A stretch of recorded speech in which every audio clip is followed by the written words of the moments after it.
So I ran my first ultra marathon, 50 kilometers. I ran my first ultra marathon. It took me 11 and a half hours. I did it at the Ohio Spartan. I am an ultra finisher, and I got this guy to go with it, bronze, because there were 3 people in my age group that I was competing with, actually 2. I was the third. First place in my age group got 2 hours faster than me. Second place was 1 hour faster than me. And third place, me, I did it in 11 and a half hours. 50 kilometers, 60 obstacles, 11 and a half hours. If that's all you need to know, that's all you need to know. Next, I'm going to talk about the actual race. If you want to know more about the details, as my first ultra, as a very slow runner, as a person that fails a lot of obstacles, then continue to listen. I started off really slowly on the first half because the Spartan Ultra is 1 loop that you do twice. So I knew the first loop, you're meant to conserve energy. It's supposed to feel easier than you want to go to save energy for the second loop. And that's pretty much what I did. I went pretty slowly. I did about a 20-mile minute to start on the first half. I was initially worried about finishing, but by the time I finished my first loop, it was around 11:30 a.m. and I knew that I was going to finish. Like, regardless, I could just walk the whole thing, and I still had 9-ish hours left before the cutoff time. So that was really just my goal for the ultra, was just to finish. And by halfway point, I was on track. I'm physically strong in my legs, but my upper body strength is pretty lackluster, and I don't have good jumping capability. So I wasn't able to get over the 6-foot wall. 8-foot wall, definitely not. I did get the Irish tables, which I was super happy about. And like any other of the jumping obstacles, I couldn't do bender, stairway to Sparta, I think it's called. Could not like swing my legs up to grab onto the bar. So I did all of the penalty loops for those ones. And spear throw, I failed as well. Basically, as expected, I failed all of the high walls, failed all of the monkey bars, failed the spear throw, and did everything else. I did the Atlas carry fine, bucket carries were fine, sandbag carries were fine, log carry was fine, plate drag was fine, slip wall was fine, hurdles were fine. Yeah, so if you feel like you're not sure if you can do this, even walking on the treadmill at a 20-minute per mile pace, I feel like it just feels wrong. It's too fast of a walk. I feel like when I'm trying to walk a 20-minute mile pace, I feel like I should just be jogging. It actually feels difficult to walk at a 20-minute mile pace. I don't know, because of my body mechanics. I don't know. I would rather jog almost. So I was pushing and walking a 20-minute mile pace for most of the first half. I did attempt to jog in places where I could, but it wasn't for long. Like, I don't think I ever jogged a whole mile. The first loop of the Ohio Spartan was really nice to start at 6 a.m., 6:30 a.m. There was really not that much mud. It was a fun little walk. It was entertaining. And then by the second loop, there had probably been over 1,000 people on the course, and it was completely transformed into this awful, muddy disaster. I didn't have mud shoes. I had 4mm lugs. I was wearing the Saucony Exodus 3. I don't know if that's how you say it.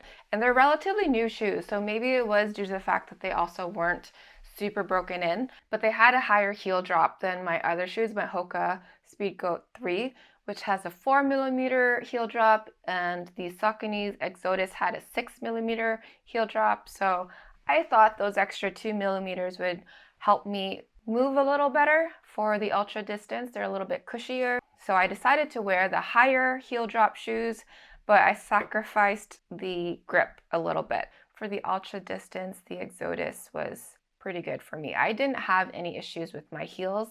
I do have issues with inflammation in my sesamoid area that I've been dealing with for the better part of the last year. I found these great insoles that were really supportive for my foot, but the insoles also caused pain. So the insoles pushed up the midfoot of my heel, like the arch support area, that hurt my foot arch, but it ended up being net positive, and I think it helped my sesamoid inflammation. It's weighing the pros and cons, but I think overall it was a net positive to be wearing the insoles.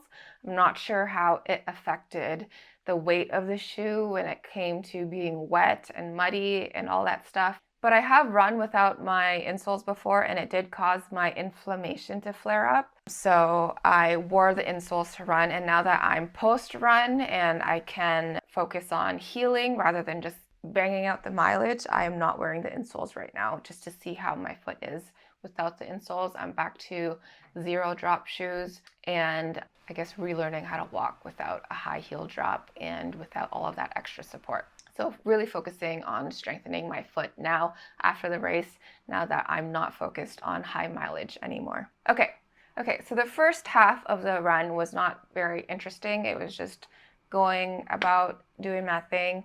And I get to the transition area, which is the halfway point, and then I'm faced with a decision if I want to change my socks out, or even change my shoes, because I brought my Hoka Speed Goats. But it was a muddy race, even in the first loop, so I had tons of rocks getting in my shoes. And actually, reflecting on it now, maybe changing my shoes would have helped with the rock situation, because it was a gravelly trail and then it was muddy. So whenever I had to wade through muddy water, the rocks at the bottom would go up and then directly into my shoes every single time.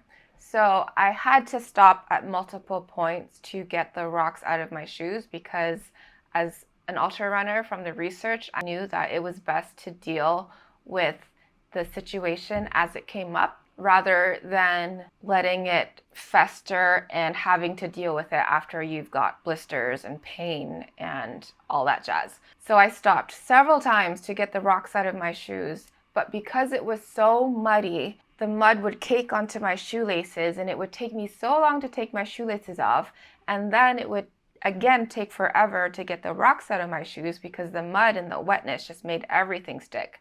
So eventually, I think maybe 3/4 of the way through the entire thing, I just stopped taking the rocks out of my shoes. I just walked with them, which was scary, because when I initially injured my foot the first time, because it felt like I was running with a big rock right under my big toe. So during the ultra, with getting the rocks in my shoes, there was a little bit of concern for me if I was injuring myself or if there were just rocks in my shoes, which is why I stopped so much to actually take the rocks out, just to make sure they were just rocks and I wasn't injuring myself. And by the end of the race, I didn't care anymore. Well, I did care still, but I knew that it was probably just the rocks in my shoes, so I just walked slowly with rocks in my shoes until I could finish the whole thing. There was also a lightning scare at the event where there was rain happening, and they said lightning struck within a 5-mile radius to the event, so they had to stop the event because obviously a lot of the obstacles are big metal things. So the race ended up being paused for, 30 to 45 minutes. I didn't even stop to look at the clock or look at my time or pause my run or anything. Just let it keep going. But that break was welcomed by me because I used it as an opportunity to go to the washroom, and then I again stopped and took the rocks out of my shoes, but very thoroughly this time because I had more time to do it. So the break was nice for me. I luckily also had my rain jacket, and that helped keep me warm. Once the rain stopped, I just went on the way, and then eventually I warmed up. I didn't need my jacket anymore. It didn't rain that hard. It was definitely enough rain to soak through all of your clothes, but it wasn't like storming. Maybe it's because we were in the trees, and the trees kind of helped stop some of it, but it wasn't like a storm. But there was the lightning scare, so we paused, but then it was just, like I said, a nice break, and then after a while we were just back on our way. But actually the lightning pause was really good for me. I had just started my second loop. I was maybe within the first 2 miles of the second loop, I believe, and I had so much more to go. So all of the ultra runners that were in the area that were stopped were like, well, we still have, 15 miles to go. So they just slowly snuck away from the staff and kept walking. I followed their lead and I kept walking. And as I was walking, I could hear my boyfriend off in the distance. So I was able to call him because he was doing a second beast so that he could help me finish my ultra, be my moral support. So, but the last start time for the beast was actually 11:30 a.m. So he had to start, but I wasn't back in the transition area yet. So he actually thought that I got kicked off the course. And now he was doing his second beast lap by himself. But yeah, but because of the lightning scare and everyone was stopped, but I kept walking, I was able to hear him and kind of catch up to him. And because the course kind of just loops around in itself, you like cross paths several times. So he was ahead of me, but it was like at the same path. So I called him and he went backwards and he came. And then he was able to continue the rest of the run with me, which was really nice that I had his company for the rest of the second loop. One thing that I've never seen before, I don't know if it's an ultra thing, is that we had to do the sandbag carry through the barbed wire crawl. Like you had to drag your sandbag with you under the barbed wire crawl. And a lot of the times I skip the barbed wire crawl when I run in the open because I don't want to get cuts all over my arms and legs. It's not a necessary obstacle if you just want to have fun. But this time I had to do it, and this time I had to drag the sandbag with me. But the sandbag was really light. It was maybe, I don't know, 15 to 20 pounds for the women. And then a new obstacle in the ultra section was also the memory test, which was fun. They just put up a random series of numbers and letters and you had to memorize them at the end. I think it was maybe like 7 or 8 digits that we had to memorize. And when I got to the transition zone, that's when they asked for them. Another obstacle that was new to me in the ultra loop was the balance beam. That was pretty simple. And the Irish tables were a new obstacle to me. And I think that was it. So I forgot. In the transition zone, I did not change my shoes or socks. I kept them on because I didn't want to stop and waste time sitting in the transition zone because I was scared that if I sat down and got too comfortable, I would stop. I also had in my bucket a lot of food and snacks. I had brought a can of Campbell's pasta, like Chef Boyardee, which I actually don't even think I brought a can opener to open it with, but that was in case I really needed food, I could eat that. I also packed a lot of Rice Krispies, which were my main source. Actually, Rice Krispies were my second choice of nutrition. My main source of nutrition was maple syrup, which I had added maltodextrin and ginger powder into. So I made my own gel and I packed it in my own squeeze bottle. So this is my running vest that I ran in. It's Ultimate Direction. There is space for a water bladder in here, but I prefer to put water at the front because I think with the weight, with the majority of the weight in front of you, it kind of forces you to lean forward and it kind of helps with moving forward. Whereas if you're carrying your water bladder at the back of you, then it moves your center of mass back and it just is a little bit harder to go. So I prefer to carry the weight in front of me. And so this, I could put the water jugs in front of me. Last year when I started doing Spartan races, I actually just had a little backpack from Mountain Equipment and it caused a lot of chafing in my arms. So I always had to wear a t-shirt with it at least, or a long sleeve. But when I was doing uphills with my backpack, I had a hip or a waist strap. So I clipped that in and it allowed me to easily rotate my backpack. So whenever I would do an uphill with my backpack, I just flipped it around and I wore it in front of me and that helped move up the uphills. So anyway, tangent again, this is what I used for maple syrup. It's a 250 milliliter squeeze bottle, which was good for about 4 to 5 hours.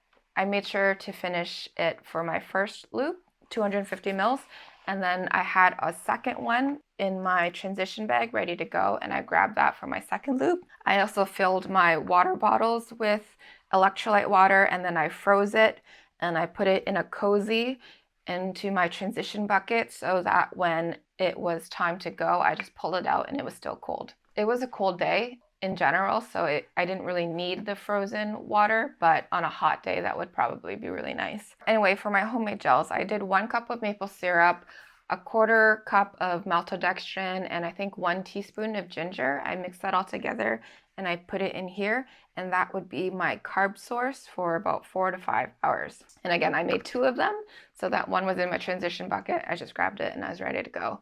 And so in my transition bucket, I also had extra shoes. I had my backpack from last year in case this one was chafing and I wanted to switch it out. It was in there. I had extra clothes. I had an extra hat, extra shoes, extra sock, a lot of food, a lot of snacks. I had chafing cream, Band-Aids. Actually, I carried Band-Aids in my backpack. Tylenol was in my backpack with me the whole time. Extra salt tabs. I think that is the majority of it. And actually, I did not use any of it. When it came to transition time, I just swapped out my water and my maple syrup bottles, and I ate extra Rice Krispies, and that was it. And then I went on my way. Although I think if I were to do it again, I would still put all of that stuff in my transition bucket just to have, just in case of emergencies. I think being over prepared is better, and in the best case scenario, you don't need any of it, and that's great. But what if you do? What if I ripped my backpack and I had to run without a backpack for the second half, right? It was critical, I think, to be prepared and have it in my transition bucket, and luckily I didn't need it. It was an extremely muddy venue. At 6:30, it wasn't so bad, but they did make you cross this, I don't know if it was a river because the water was kind of still. It was a huge mud puddle that went all the way up to my waist, and you had to be in there up to your waist. Trust me, if I could have avoided it, I would have, but you had to go in there up to your waist. And when the water is up to the waist, the mud is like up to your knees. I'm not even joking. Up to your knees in the water, and the water is opaque. You can't see anything that's in there. There were big rocks, big logs that people were running into. And then climbing out of that water is incredibly steep and also wet and muddy because everyone has crawled all over it and they're wet. So it was gross. It was gross.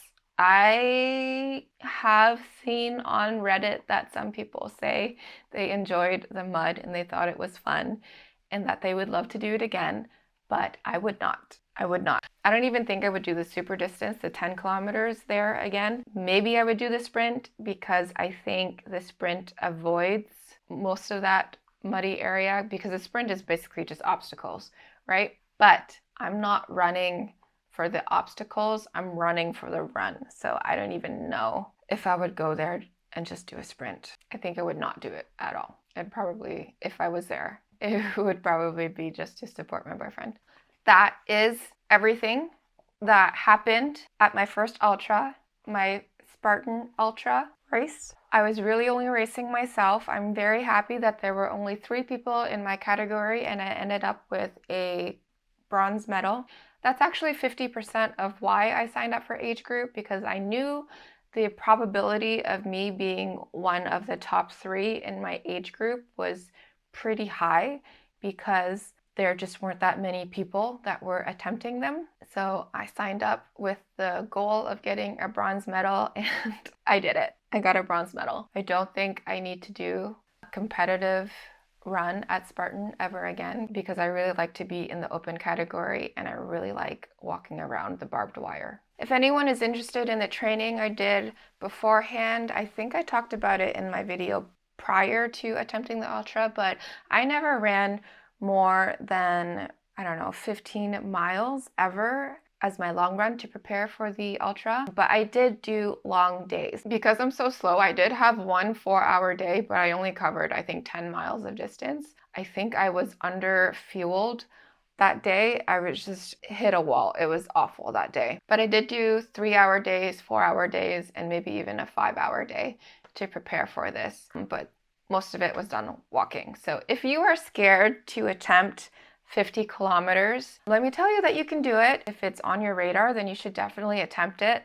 If you feel like you're too slow and walking is not good enough, well, let me tell you that I walked most of the way. My average pace was almost 27 minutes, 26:55, and my fastest mile was actually 17 minutes and 25 seconds. So if you feel like you're too slow and you can't do an ultra marathon, well, I hope that I just proved you wrong, because I did it with almost a half-hour pace per mile, and I ended up with this guy. If you feel like you're too weak because you can't do any of the upper body stuff like monkey bars and stuff, I can't do them either. I still ended up with the bronze medal.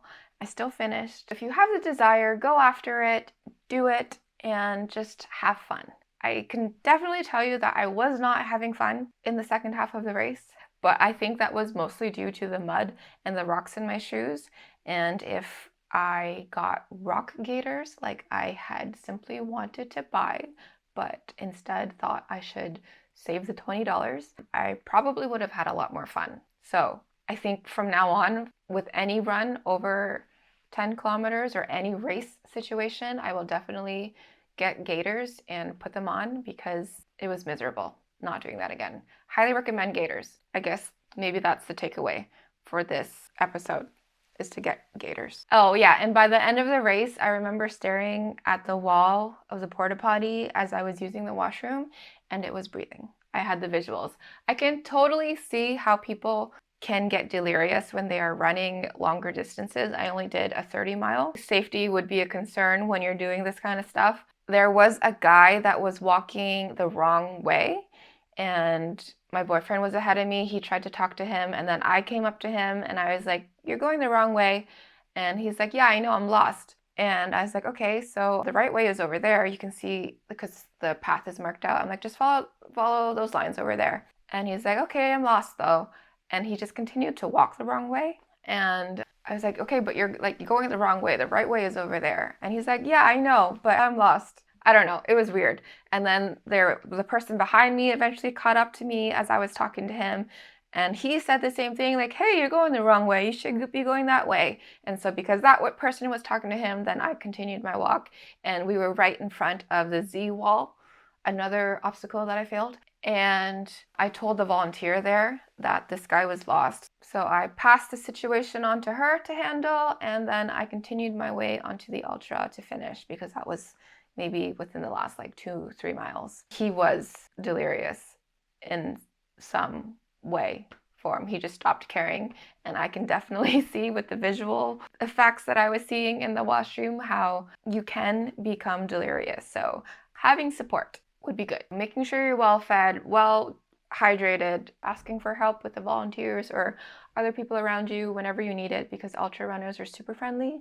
We are usually only there to race ourselves, and it doesn't matter if you stop me for help. I had time to spare. So yes, anyways, I think this episode is long enough. That is my Spartan Ultra journey. I did not injure my foot further, thank goodness. I was a little bit sore the next day, but most of my pain was from running with the rocks in my shoes. So I think that I did train adequately. And next up, I don't think I'm going to go for distance anymore. 50K is good enough for now. What I will be focusing on in my training going forward for the rest of the year is maybe a faster 5K, maybe doing a full proper push-up and then a pull-up. So I think those are my 3 goals going forward, and we'll keep you in the loop about how they go. Okay, bye.